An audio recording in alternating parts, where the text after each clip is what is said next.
Hello दोस्तों, मैं अभिषेक आप सभी का आपके चैनल अभिषेक सर क्लासेस में स्वागत करता हूं। आज हम आपके लिए लेकर आए हैं हिंदी की दूसरी पार्ट, जिसमें हम आपको व्यंजन कवर कराएंगे। इसके पहले हमने जो है स्वर कवर करा दिया। अगर आपने स्वर नहीं देखा है तो आप उस वीडियो को ज़रूर देख लें, क्योंकि वहाँ हमने स्वर को अच्छे से कवर कराया है। इसके बाद हम आज लेकर आए हुए हैं व्यंजन को।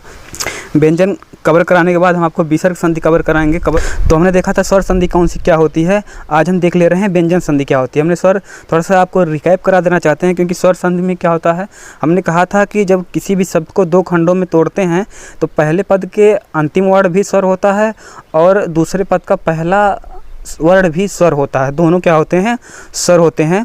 वो आपका होता है स्वर संधि। ठीक ना। आप व्यंजन की बात बता दें तो व्यंजन में आपको एक चीज़ बता देना चाहते हैं नोट्स में पहले, कि आपको अगर अनुस्वार, ठीक ना, अनुस्वार मतलब अह वाला ऊपर वाला जो बिंदी होती है, यह अगर आपको किसी शब्द में लगा मिल जाए तो आप 100% श्योर हो जाइएगा कोई व्यंजन संधि ही है। ठीक ना। स्वर संधि में ऐसा नहीं होता है। ये हमने नोट्स में यहाँ आपके लिए लिख दिया है। अब आगे चलते हैं। यहाँ लिखा गया है कि व्यंजन संधि होती क्या है, उसकी डिफिनेशन की बात करें तो यहाँ लिखा गया है कि व्यंजन के बाद यदि कोई स्वर या फिर व्यंजन आने से जो परिवर्तन होता है वह क्या होता है, व्यंजन संधि कहलाता है। ठीक ना।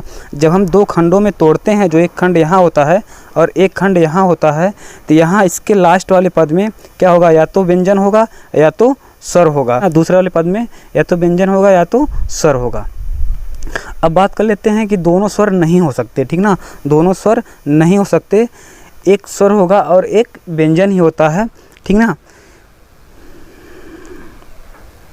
अब यह कोई निश्चित नहीं है कि पहले वाले में व्यंजन आएगा कि दूसरे वाले में आएगा। ठीक ना। तो आगे चलते हैं। अब यहाँ एक नोट्स और लिखा गया है। नोट्स में लिखा गया है अगर कोई शब्द मिल जाए और उस शब्द में कोई 1.5 व्यंजन मिले, ठीक ना, यानी एक आधा, एक पूरा व्यंजन हो, उसके साथ क्या लगा हो, आधा व्यंजन और लगा होता है, तो वह 100% श्योर हो जाइएगा। एक तो आपका यण संधि होती थी, यण संधि की थोड़ा आप देखेंगे एग्जाम्पल कुछ दूसरा होता है, और व्यंजन संधि की एग्जाम्पल जो होती है दूसरे होते हैं। ठीक ना। वो क्या होते हैं, अगर 1.5 जो है वह लगे हुए हैं तो व्यंजन संधि होता है। अब यहाँ उदाहरण की सहायता से देख लेते हैं। लिखा गया है संसार।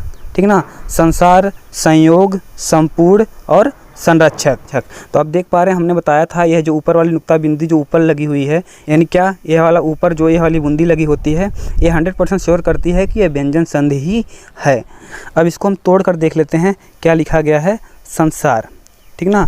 क्या लिखा गया है, संसार।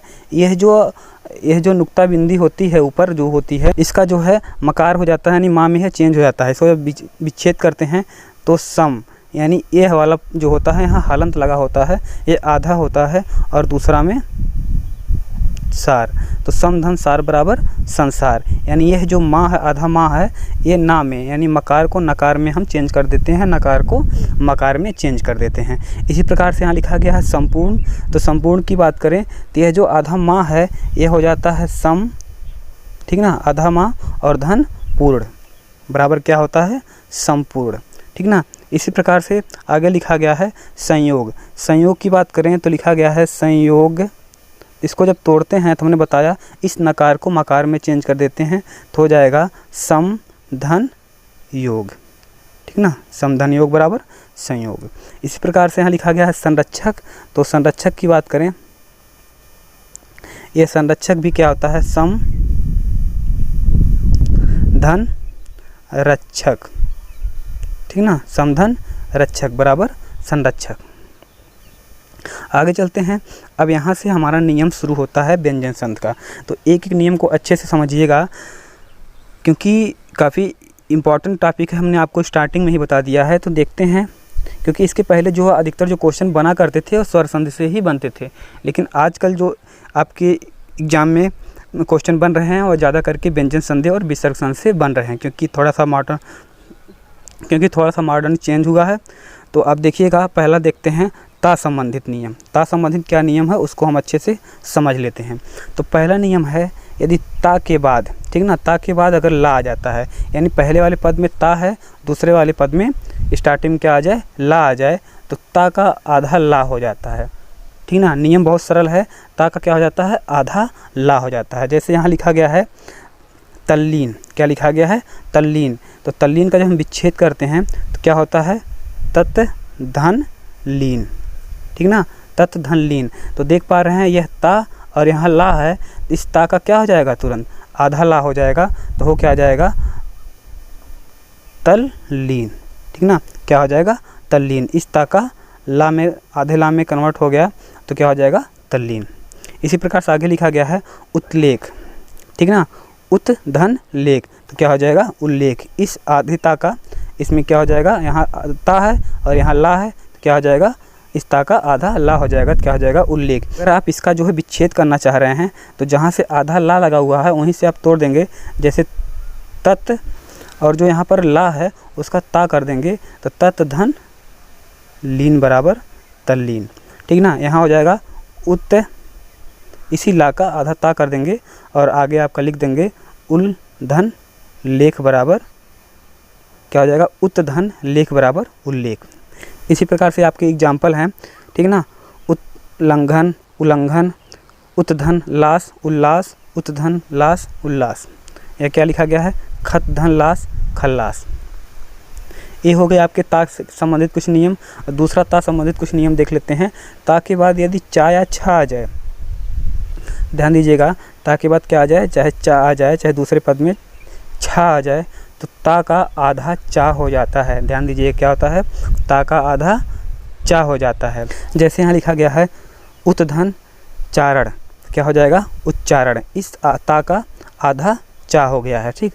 सतधन चरित्र तो क्या हो जाएगा, सच्चरित्र।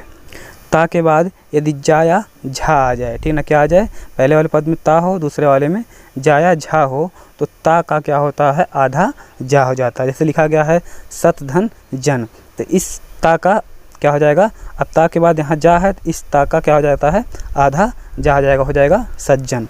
उत्धन ज्वल तो उज्ज्वल, ठीक ना। अब एक चीज़ का और ध्यान दीजिएगा, यह उज्ज्वल काफ़ी बार आपके अशुद्धियों में पूछा गया है। उज्ज्वल कैसे लिखा जाता है, तो उ के बाद जो है आधा जा और 2 बार आधा जा होता है और ला होता है, यह शुद्ध होता है। दोनों जा जो होते हैं आधा होते हैं, उज्ज्वल। आगे लिखा गया है उत्धन छटिका, तो यहाँ ता का आधा जा हो जाएगा, क्या हो जाएगा, उज्झटिका। इसी प्रकार से अब दूसरे नियम की तरफ चलते हैं, झा संबंधित नियम, ठीक ना। झा संबंधित नियम देखते हैं तो लिखा गया है झा से पहले कोई क्या आ जाए, लघु स्वर आ जाए, यानी दूसरे वाले पद में क्या आएगा, झा आएगा। जैसे 2 पद है, इस दूसरे वाले में झा आएगा और पहले वाले पद में कोई लघु स्वर आएगा, दीर्घ स्वर नहीं, लघु स्वर आएगा, छोटा यानी ह्रस्व। तो इस झा के पहले क्या हो जाता है, आधा चा हो जाता है, यानी छा तो रहेगा, छा से ठीक पहले आधा चा हो जाता है। अब जैसे कुछ एग्जाम्पल यहाँ लिखा गया है, देख लेते हैं। 2 एग्जाम्पल में लिखा गया है अनुधन छेद, तो अनुधन छेद बराबर अनुच्छेद। तो यहाँ हमने देखा, नियम पढ़ा कि अगर छा है और छा से पहले कोई क्या आया हुआ है, स्वर आया हुआ है, और स्वर कैसा है, लघु है, तो लघु स्वर है, छोटा ऊ है, तो इस स्वर का, ठीक ना, इस स्वर यानी यह जो है स्वर की सहायता से क्या होता है, आधा चा हो जाता है। यानी ये जो पहला पद है और अंतिम वाला पद है, दोनों पद सेम रहते हैं, लेकिन इनके बीच में जहाँ ये प्लस का निशान लगा है, इसकी जगह पर आधा चा का प्रयोग हो जाता है, ठीक ना। जैसे यहाँ लिखा गया था अनुच्छेद, तो अनु जो है पूरा रहेगा ही रहेगा, बस यहाँ जहाँ प्लस का चिन्ह था यहाँ आधा चा हो जाएगा और छेद को छेद लिख देते हैं, हो जाएगा अनुच्छेद। यह नियम काफ़ी सरल नियम है और इम्पॉर्टेंट भी है। जैसे लिखा गया है विधन छेद, विच्छेद, यानी इस प्लस की जगह क्या हो जाएगा, चा हो जाएगा और आपका हो जाएगा विच्छेद।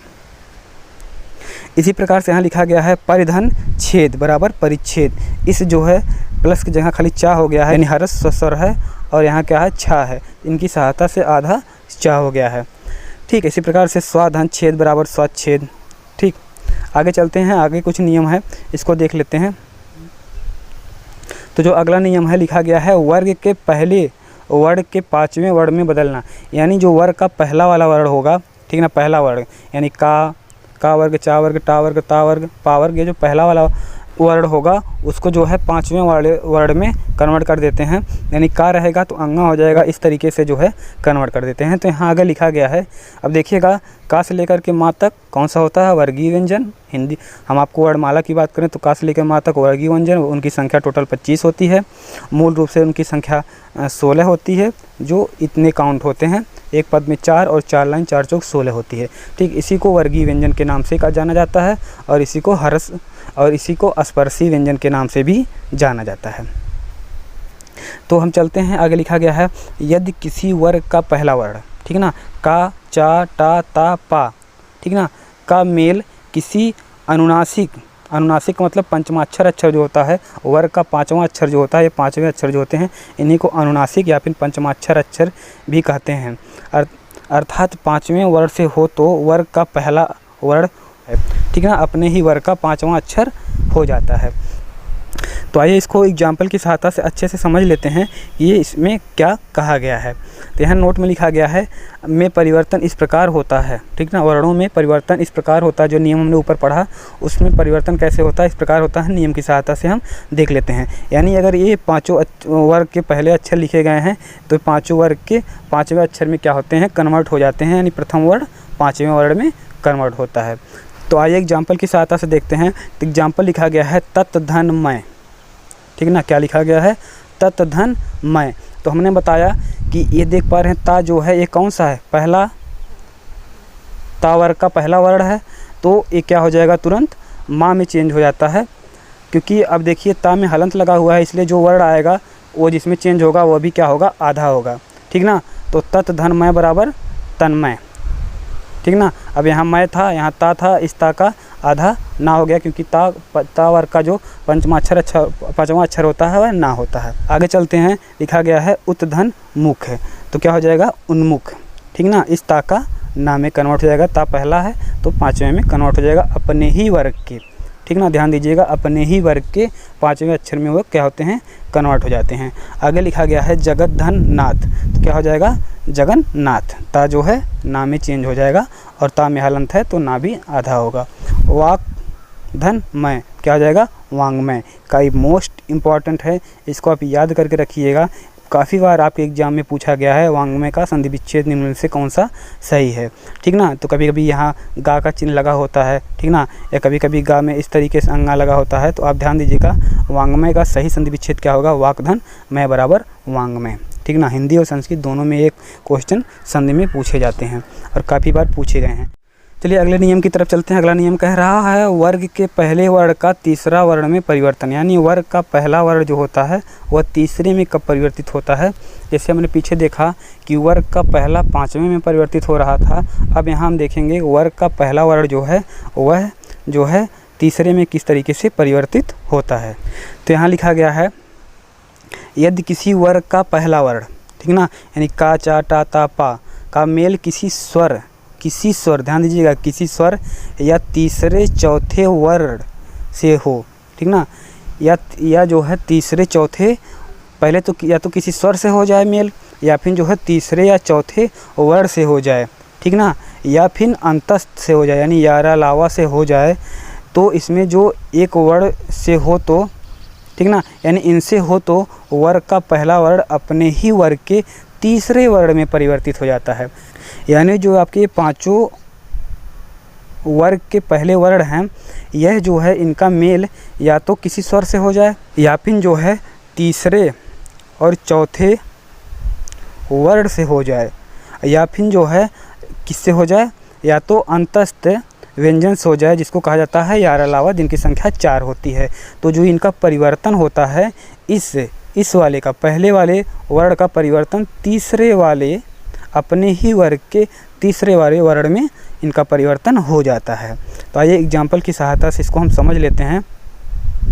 तो लिखा गया है पहला वर्ण तीसरे वर्ण में परिवर्तित होता है। कैसे होता है, पहला है और तीसरे में हुआ, इस पहले का जो है मेल किसी स्वर से या तो हो जाए, ठीक ना, या तो जो है यारा लावा से हो जाए, जिनको हम अंतस्थ व्यंजन कहते हैं, या फिर जो है तीसरे या चौथे वर्ण से हो जाए, तो ये तुरंत किस में कन्वर्ट होते हैं, अपने ही वर्ग के तीसरे वर्ण में कन्वर्ट हो जाते हैं।